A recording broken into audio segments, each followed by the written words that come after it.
이 야당에서는 뭐 이렇게 조국 게이트 아니냐 뭐 네, 그런 식으로 맞습니다. 얘기를 하고 있는데 네. 지금 저희가 그 조범동 네. 아마 구속 당하겠죠. 네. 조범동 씨가 익성이라는 데에 대해서 익성이라는 네. 그런 기업이 밝혀지는 거에 대해서 상당히 두려워했어요. 아, 두려워했어요. 그래서 네. 우리가 오늘 방송에서는 네네. 익성이 뭐 하는 곳인가, 네. 이 소유주가 누군가 네네. 이거에 대해서 한번 집중적으로 파봤으면 좋겠습니다. 네, 그렇습니다. 시원하게 오늘 얘기해 주세요. 익성. 어떤 네, 얘기예요? 이게 최초로 나온 건 국회 정무위원회에서요. 지난달 29일 날 은성수 금융위원장 후보자에 대한 인사청문회 때 나왔습니다. 아, 조국 때문에 나온 게 아니었어요? 네, 네. 그 바른미래당 지상욱 의원이 네. 코스닥 상장사인 WFM의 허위 공시로 인한 주가 조작 지적하면서 이게 지금 조국 후보자하고 관련된 코랭크 PE와 관련이 있는 거 아니냐.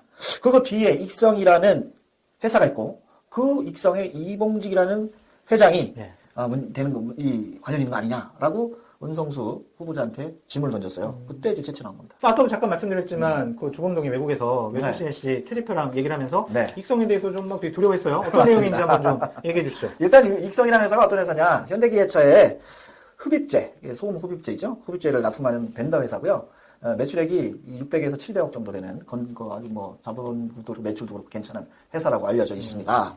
근데 조국의 오촌 조카 조범동 씨의 코링크 PE의 실소유주 의심을 받고 있는데요. 이 조범동 씨가 해외 도피 중 웨스CNC 최태식 대표랑 전화를 걸어 자동차 부품업체인 익성에 대해 밝혀지면 안 된다.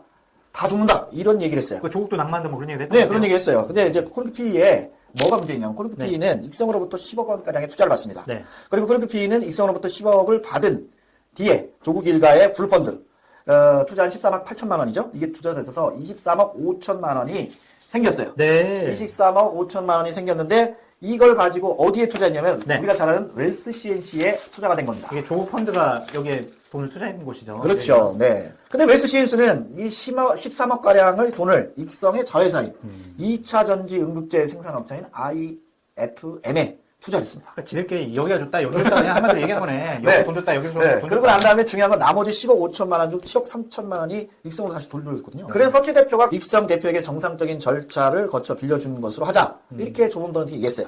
그랬더니 채용증을 만들어준 얘기죠. 그랬더니 이 조범동 씨는 뭐라 하냐면 지금 익성의 대표의 이름이 나가면 다 죽는다.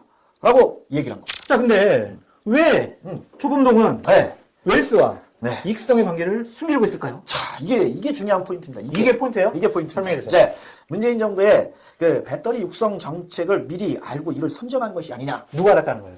조국이? 민정이 알았던 때? 거죠. 그렇죠. 그래가지고 미리 투자했다? 네. 어. 왜 그러냐? 문재인 정부는 지난 2017년 7월 대통령이 되고 두 달 뒤에 국정운영 5개년 계획을 발표하면서 친환경 미래 에너지 발굴 육성 방안을 발표했습니다. 네. 이때 2020년까지 공공기관에 ESS 에너지 저장 장치를 의무적으로 설치하겠다. 이거 발표한 거예요. 그리고 ESS가 바로 2차 전지로 IFM은 이 문재인 정부의 국정계획에 발표되기 직전 2017년 6월에 익성의 자회사로 만들어집니다. 야, 그럼 민정수석으로 이런 정보를 미리 알아가지고 투자회사 설립해가지고 투자해놓고 네. 투자하고 또 투자하고 네. 돈 빼먹고 네. 야, 대단하네. 네, 이게 그래서 사실이라는 이게 사실이죠. 왜냐하면 이게 재밌는 사건이 있어요. 최 대표가 네. 조범동하고 통화한 기록을 갖다 검찰에 얘기를 했어요. 뭐라고 얘기했냐면 IFM의 코링크와 익성의 투자자죠. 이 투자가 들어간 IFM이 이게 배터리 육성 정책과 맞물려 있다. 네. 완전히 빼도 박도 못하는 상황이다. 그래서 IFM이 연결되기 시작하면 WFM 그리고 코링크 전부 다 난리가 난다. 배터리 육성 정책과 관련이 있다고 하면 이게 전부 다 공직자의 이해충돌과 맞물려 있기 때문에 익성을 공개하면 안 된다라고 최 대표한테 얘기를 했던 겁니다. 근데 그 2차 전지라는 게요. 에너지 네. 뭐 저장 장치라고 하는데 이게 뭐 네. 태양광에서 발생한 열을 그 에너지를 저장해 놓고 사용하라는 건가요? 네. 그게 그럼 태양광하고 태양광하고도 연결되어 있습니다. 네. 그렇군요. 완전히 뭐 친환경이라고 하면서 네, 그렇죠. 다 해본 거죠. 네. 근데 여기서 또 IFM하고 WFM이 나오잖아요. 네. WFM은 2차 배터리 응급제 회사로 지난 8월까지 코링크, 조국 펀드를 갖고 있는 코링크가 최대 주주였고요. 현재는 우모 씨로 바뀌어 있어요. 우모 씨. 네. 키포인트 뭐냐면, 코링크가 인수한 WFM과 익성의 자회사인 IFM이 2차 배터리 사업, 공동 사업을 체결했고, LCNC의 최 대표는 언론을 통해 LCNT가 익성의 2차 전지 납품 사업을 같이 할 거다라고 발표했어요. 그러니까 이게 이런 거죠. 그러니까 상장회사인 WFM을 통해서 네. 조국 후보자 가족들이 투자한 IMF IMF. 그거를 상장시켜서 돈을 왕창 벌겠다. 왕창 겠다. 이렇게 이해를 하면 되는 그렇죠. 거예요. 근데 이 우리 상장. WFM이 원래는 뭐 영어 교재인가 뭐 그거 해가지고 네네네. 조국 부인 정경심 씨가 영어 영어, 그러면- 영어 관련된 사업에 내가 도움을 주고 올해 6월까지 월 200만 원씩 자문료를 받았다. 네, 7개월 동안. 그렇게 얘기했다고 하는데 네네. 영어 관련된 회사가 왜 갑자기 2차 전지를 하고 그래요? 그게 이제 바뀐 거죠. 상장사를 인수해가지고 2차 전지를 하는 이게 대규모 광고공사에 들어갈 거 아닙니까? 그러면 대규모 뭐가 나오겠어요? 실적이 나오고 매출이 나오겠죠. 매출이 나오면 그걸 갖다가 우회 상장하게 되면 그 주식을 갖고 있는 조국 일과, 그 다음에 익성, 그 다음에 WFM의 최대 주주인 우모 대표까지 다 돈방석에 앉게 되는 그런 절묘한 포인트가 있는 것이죠. 그게 돈 벌려고 그랬던 거예요. 네, 맞습니다. 아니 어떻게 공직자가 그런 생각을 할 수 있어요? 네. 아니 물론 정경심 씨가 뭐 날려진 것만 의하면 네. 정경심 씨가 뭐냐 WFM이 어떤 곳이냐라고 하면서 자기 투자 자문을 해줬던 직원에게 물어봤다고 했잖아요. 네, 맞습니다. 갑자기 근데 정경심 씨가 어떻게 알았겠냐고. 결국에는 조국 장관이 청와대에 있을 때 이런 사실을 미리 알고 네. 정경심 부인한테 얘기를 해서 그렇죠. 정경심 부인이 자기 뭐 투자를 담당해주는 사람에게 알아보고 네. 사촌 조카한테도 얘기하고 그렇죠. 이래가지고 시작됐다. 자기 시발 자기 여동생, 저기 남동생까지 다 천안까지. 그러니까 시발점은 결국엔 조국이라는 얘기네. 조국이죠.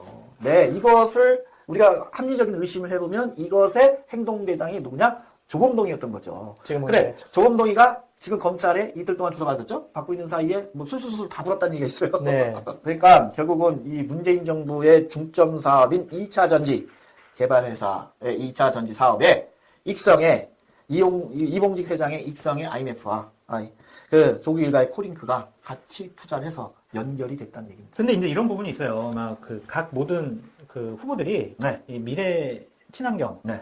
여러 가지 에너지 관련된 것은 다 거의 공약에 많이 넣었어요. 넣습니다. 그러니까 우리가 문재인 대통령이 뭐 100대 가자로 했다라고 해서 뭐 그 부분만 유심히 봐가지고 의심할 필요는 없는데 그런 거를 미리 알아가지고 투자를 다 준비해 놓고 회사까지 준비해 놨다면 이거는 공직자 일조에 딱 걸려요. 네, 김영란법에 위반되죠. 네. 이해상충.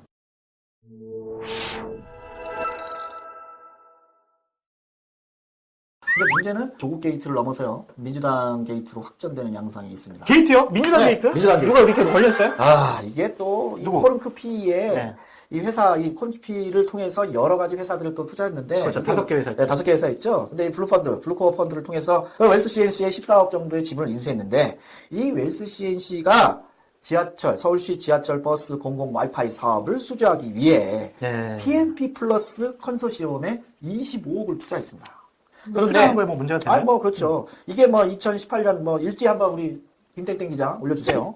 자, 근데 이게 뭐가 문제가 되냐면, 이 우상호 의원의 전 보좌관이었던 서희용 폴콤 SNY 대표는 PNP 플러스의 20.89 지분을 갖고 있던 상무이사였습니다. 죄주셨네. 보좌관이 아유 물어보네. 이게 이대 이런 주주였어요. 그리고 네. 이 우상호 의원이 지난해 이제 민주당 서울시장 후보 경선 당시에 뭘 나왔냐면 고성능 무료 와이파이 구축을 공약으로 내세운 바가 있습니다. 네. 그러면은 자기 보좌관이 네. 지분을 갖고 있는 네. 그 회사에서 중점적으로 하는 일을 우상호는 서울시장 출마하면서 내가 서울시장 되면 이거 하겠다. 그렇죠. 자기 보좌관 돈 벌어주려고 한 거네. 그러니까. 그러면서 조국 장관이 여기 투자를 했으니까 조국 장관 일가에게도 돈을 벌어주고. 그렇죠. 대단한 사람들. 예.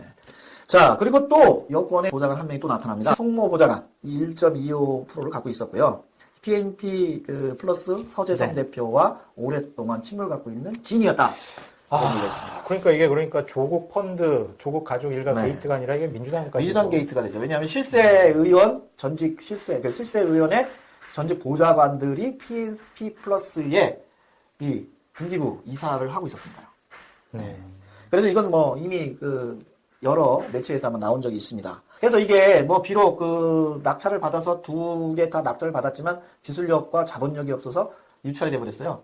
이게 아마 그럴 거예요. 이 박근혜 정권 국정농단이라든지 네네. 이 적폐수사 때문에 그런데 이 공무원들이 아무리 위에서 뭐 이렇게 압력을 가하고 지시를 해도 맞습니다. 이 법과 규정에 어긋난 일을 하면 결국에는 자기가 피해를 받고 감옥 갈 수 있다고 생각을 해서 네. 안 하더라고요. 옛날 같으면 이런 거 그냥 100% 자기들끼리 해먹을 텐데 네, 그 맞습니다. 공무원 조직이 좀 살아있다라고 네. 느껴지네요. 자, 우리가 참 검찰을 응원해야 될 때인 것 같습니다. 맞습니다. 하지만 이제 정치권에서 네. 특히 야당 같은 경우에 뭐 윤석열 응원하고 검찰 응원하고 이런 짓 안 했으면 좋겠어요. 그냥 검찰은 검찰의 길을 가는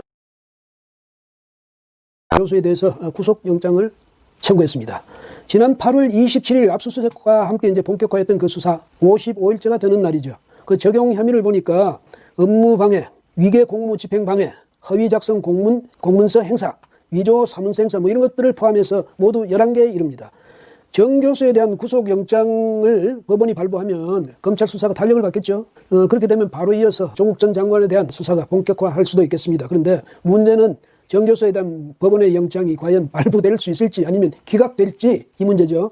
혐의 내용을 보면 재질이 아주 안 좋습니다. 그런데 조 전 장관의 동생이 이 영장 실질 심사를 포기했는데도 불구하고 영장이 기각되지 않았습니까? 이 점도 생각해 봐야죠. 물론 인신 구속은 가능한 한 피해야 합니다. 그가 뭐 누구든 상관없이 말이죠. 그런데 이게 권세 있는 사람은 죄가 있더라도 없거나 가벼운 것이 되고 힘이 없는 사람은 죄가 없거나 가벼운데도 불구하고 뭐 중죄인이 된다든가 이런 일은 있어서 안 되죠. 조 전 장관 자신이 먼저 즐겨 이야기했다는 거 그건 뭡니까? 법 앞에 만인은 평등하다. 이 원칙이 확립돼야 비로소 법치 국가, 법치 사회라고 말할 수 있는 겁니다. 정 교수를 뭐 무조건 구속해야 된다 그 말씀 드리는 게 아니고요. 우리의 그 법과 관행과 상식이 엄격히 적용돼야 한다 이 일반론을 말씀드리는 겁니다. 조 전 장관의 동생에 대한 구속영장이 이제 지난 9일에 기각됐는데요. 그간의 경험이나 상식으로 미루어서 도저히 이해가 안 되는 처사였죠. 그래서 과연 이 법원의 판단을 얼마나 믿어야 되냐 이런 의심이 생겼는데 그때 제가 어느 인터넷 매체에다가 칼럼을 이렇게 썼습니다. 뭐 칼럼을 바로 이제 이것과 관련해서 쓴 적이 있는데요. 어쨌든 우리 헌법 제103조에 보면요. 법관은 헌법과 법률에 의하여 그 양심에 따라 독립하여 심판한다 이렇게 규정하고 있습니다. 그리고 형사소송법 제70조 여기 보면 그 이제 구속 사유 이걸 규정한 그 조문인데 그 1항에는요. 구속 사유가 어떤 게 있냐면 주어가 일정하지 않을 때 증거인멸이나 도저히 우려가 있을 때는 구속하기로 되어 있습니다. 물론 이제 또 2항에는 뭐라고 되어 있냐면 범죄의 중대성이랄까 뭐 또 재범의 위험성 이런 것도 고려해야 한다고 규정하고 있습니다. 근데 조 전 장관의 동생의 경우는 뭐 워낙 지금 논란이 많이 됐으니까 그걸 또 다시 여기서 거론하기는 뭐 그럴 필요는 없겠고요. 그렇지만 이해하기 어려운 판사의 판단이었다. 이 점은 제가 분명히 좀 해두고 싶습니다. 그런데 그때의 판사가 조 전 장관의 정부 내의 위상을 고려한 것이었다면 이것은 사법부가 국민의 신뢰를 스스로 무너뜨린 게 되는 셈이죠. 그게 아니라 이제 판사의 이념 성향에 따라서 그러니까 이념 진영 의식 그것에 따라서 결정한 것이었다. 이러면 우리의 법은요. 대한민국 국민 전체가 따라야 할 그런 행위 규범이 아니라 법관에 따라 반쪽만 규제하는 행위 규범이 되고 말 수도 있죠. 이 중에 어느 것이었다고 말하고 싶지는 않습니다. 그런데 어쨌든 그런 의심을 가질 만한 처사였다는 점은 말해둬야 되겠죠. 헌법의 규정이 이미 그럴 수 있다는 여지를 지금 두고 있는 것 아닙니까? 왜? 양심에 따라 이겁니다. 그 이 양심이란 것은 이걸 보편성을 가진 그런 뭐 심리 상태라든가 이거 뭐 판단 기준이랄까 이렇게 말하기는 좀 무리인 측면이 있습니다. 왜냐하면 실제로는요. 양심 이러지만 그것이 대단히 주관적인 심리 상태라고 드러나는 경우가 많거든요. 우리가 누가 볼 때도 그렇게 주관적이다 이렇게 보는 경우가 많습니다. 지금 우리 사회에서 보이는 것처럼요. 좌우 우파가 갈려서 심각한 대립과 마찰을 빚고 있는 이런 상황에서라면 자신의 신조가 다른 무슨 객관적인 기준이 있는 것이 아니라 내가 믿고 있는 내 신조 이것이 바로 나의 양심이다. 이렇게 말할 수가 있는 거죠. 그건 뭐 그 어느 쪽에 속한 사람이든 자신이 이제 속한 그 진영의 그 논리를 그대로 주장하고 그것을 선이다 이렇게 외친다고 해서 그 비양심적이다 이렇게 말할 수는 없는 것 아니겠습니까? 그게 그 사람의 양심인 거죠. 조 전 장관 동생에 대해 구속영장을 기각한 법관도 자신의 양심에 부끄럼 없는 그런 결정이었다. 그런 판단이었다. 이렇게 말하겠죠. 그렇게 생각하고 있을 겁니다. 물론 그분이 뭐 어떤 특정 진영에 속해 있는지 아닌지 그건 저는 모르지만 말이죠. 우리 진영의 인재를 지키는 쪽으로 판단하는 것은 정의의 구현이다. 만약에 어떤 법관이 그렇게 말한다고 해서 그게 잘못이라고 말하기 어렵지 않습니까? 왜? 이것도 그 진영 사람들에게는 양심의 소리 이렇게 될 테니까 말이죠. 뭐 아직은 뭐 누가 영장 판사가 될 것인지 정해지지도 않았고요. 또 조 전 장관 동생의 구속영장을 기각했던 명재권 부장판사 어떤 특정 진영에 속해 있는 사람이라고 말할 근거도 전혀 없습니다. 다만 이제 이것 역시 일반론으로 말하자면 그런 의심을 할 수도 있다. 이런 말씀을 드리는 겁니다. 예, 그게 아니라도요. 정 교수는 지금 뭐 뇌종양, 뇌경색을 앓고 있다 이렇게 주장하고 있지 않습니까? 만약에 그게 사실이라면 지금까지는 아직 검찰에 그 진단서를 제출하지 않고 있는 모양입니다만 만약에 영장실질심사 때 법원에 그 진단서를 제출하게 된다면 그래서 그게 사실이라면 당장 구속하기가 어렵죠. 뭐 이렇게 말할 수도 있죠. 뭐 증거 대부분은 확보됐고 도저히 우려가 없으며 건강까지도 지금 아주 안 좋으니까 그런 이유를 들어서 판사가 기각 결정을 내릴 수도 있는 겁니다. 문제는 이제 그 이후죠. 기각됐을 경우 뭐 어떤 문제가 생기느냐 하면 조국 수호, 검찰개혁 이 구호를 내걸면서 밤에 촛불을 들고 말이죠. 검찰청을 에워싸다댔던 그 세력들, 촛불 세력이죠. 그 세력들이 가만히 있으려고 하겠습니까? 봐라! 조 장관이 억울하게 지금 검찰에 의해서 당하고 있지 않느냐. 희생양이다. 검찰이 조 장관과 그 일가를 저렇게 핍박하고 있다. 불법적으로. 이런 식으로 주장을 하면서 또 그에 대한 그런 시위대를 또 구성하겠죠. 그렇게 되면 검찰이 배겨내겠습니까? 천하의 뭐 윤석열 검찰총장이라 하더라도 대세가 그렇게 기우면 견뎌내기가 어려운 거죠. 왜? 또 청와대가 가만히 있겠습니까? 청와대도 뭔가 말을 할 겁니다. 조국 전 장관이 얼마나 검찰 개혁에 혼신의 노력을 기울였는지, 그리고 조 장관이 얼마나 억울한 처지에 놓였는지 이걸 은근슬쩍 흘리기만 해도요, 이 정권을 지지하는 세력을 자극하기는 부족함이 없죠. 또 더불어민주당, 여당 가만히 있겠습니까? 소리소리 질러댈 겁니다. 윤석열 총장, 죄 없는 사람을 저렇게 핍박할 수 있느냐? 당장 이 수사를 중단하라. 이렇게 요구하겠죠. 그러면 뭐 검찰은 심각한 위기에 봉착하게 될 거고 이 수사는 탄력을 잃을 수밖에 없게 되죠. 근데 이제 다른 한편 이런 생각도 들기도 합니다. 뭐냐면 정교수에 대해서까지 만약에 명확한 근거 없이 영장이 기각될 경우에 자유우파 국민들의 저항도 거세지기 마련이죠. 법률가들이 다스리는 나라에서 권력의 의도나 필요에 따라서 법 집행이, 법 적용이 왜곡되는 현상이 벌어진다면 국민이 가만 보고만 있을 수는 없지 않겠습니까? 거리에서는 다시 엄청난 규모의 그런 대중 집회가 열릴 게 뻔하죠. 아무리 정권의 힘이 세다고 해도요, 국민을 이길 수는 없는 겁니다. 권력의 무리한 과시, 또 무리한 행사, 이건 결국은 부메랑이 되어 돌아오게 마련이다. 이것은 역사의 교훈이죠.